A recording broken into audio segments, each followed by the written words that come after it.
Hey guys, today we are gonna talk about the things that you can do in your home to make it smell super yummy. It's not gonna break the bank and it's not gonna be toxic. So as a mom of 3, those are really important things to me, and I hope that you enjoy this video laying out all the little tips and tricks that we use in our home over the past 8 years. Everyone is probably already vacuuming a couple of times a week, maybe every single day, depending on how crazy your household is. We like to use baking soda about once a month to make our carpet smell really good, but we don't just use baking soda. We take it a step further and add a couple of drops of purification to it because it's going to make the entire house smell good. We grabbed this shaker bottle. I will find a link for it and put it in the comments. It's nice because it has a little top so that you're not gonna put too much on the carpet, right? Will you help me show everybody how we do it? Yeah. Yeah, and you can also put it in your mattresses or whatever it is that you can kind of sprinkle, let it sit for 10 to 15 minutes, and then vacuum it up and you're good to go.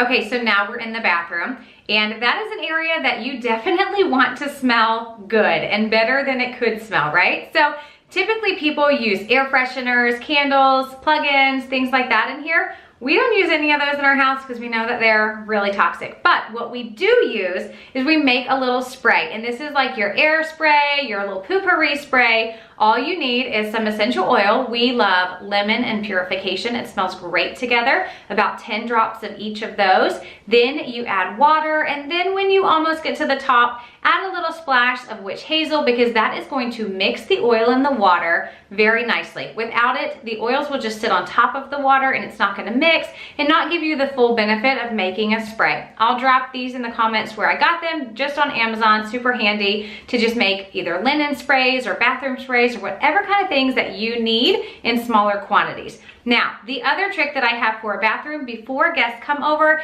is that I want to put some lemon oil on the cardboard part of the toilet paper. That way, every time that a guest uses it, pulls the toilet paper down, it spins the roll, and it's almost like a mini diffuser right there.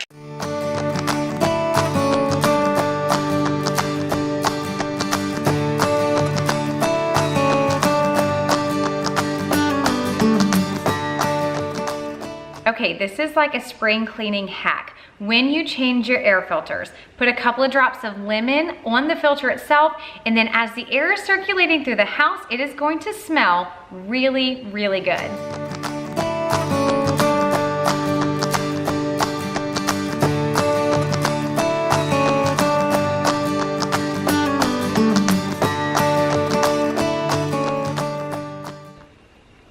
Okay, so you don't have to just use that with your house filters. You can also use the oil on the filter in other areas like your vacuums. That's what we love to do for them. It smells so good for a couple of hours after we run the vacuum. And usually that smell lasts about 2 to 3 times, so it's not something you have to do every single time you vacuum. And of course, the diffuser is our favorite way to make our house smell good without using toxic chemicals. All you need is water and a couple of drops of oil. This diffuser is the Desert Mist. It can last up to 10 hours. It has a candle flicker option, a bunch of color options, or you can have the light off. And it's a great way to bring really good, healthy scents to a couple hundred square feet of your home. I hope you've enjoyed this video. It was fun to make, especially with little Brennan cameo there. I'm sure they'll join me in more videos in the future. If you have any other money saving tips, I'd love for you to put it in the comments below because I am all about saving some money but making my house smell really good. Thanks for watching.